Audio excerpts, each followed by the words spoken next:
वेलदोडे किंवा विलायची वनस्पती माहिती ही भारतात उगवणारी एक आयुर्वेदिक औषधी वनस्पती आहे।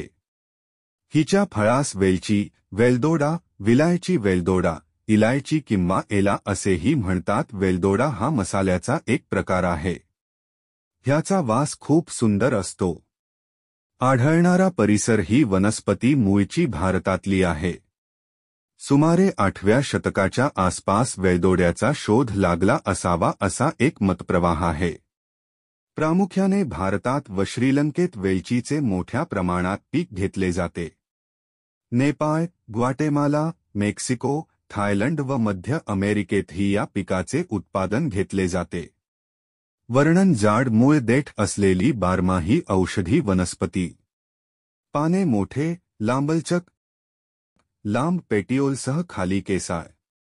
फुले पांढरी आणि जांभळी रंगाची, फळे कोन असलेली, उपगोलाकार, पिवळसर पांढरा, अनेक बारीक उभ्या बिया, कोनात काळे। खाद्यपदार्थांमध्ये उपयोग। वेलदोडा साधारणपणे गोड खाद्यपदार्थांमध्ये वापरतात। विड्याच्या पानातही वेलदोडा टाकतात। याशिवाय मसाले भात, पुलाव, बिर्याणी यात वेलदोड्याचा बडी इलायची नामक प्रकार वापरला जातो।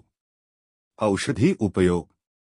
वेलदोडा हे मुखदुर्गंधीनाशक, उलटी थांबवणारे, तहान कमी करणारे, भूक वाढवणारे व पाचक गुणाचे औषध आहे असे मानले जाते। भावप्रकाश या आयुर्वेदीय ग्रंथात दमा, खोकला, मूळव्याध, मूत्रविकार यामध्ये वेलदोडे उपयोगी आहेत। वेलदोडे वनस्पती पाने, वेलदोडे वनस्पती फुले, वेलदोडे वनस्पती फळ, वेलदोडे वनस्पती बिया।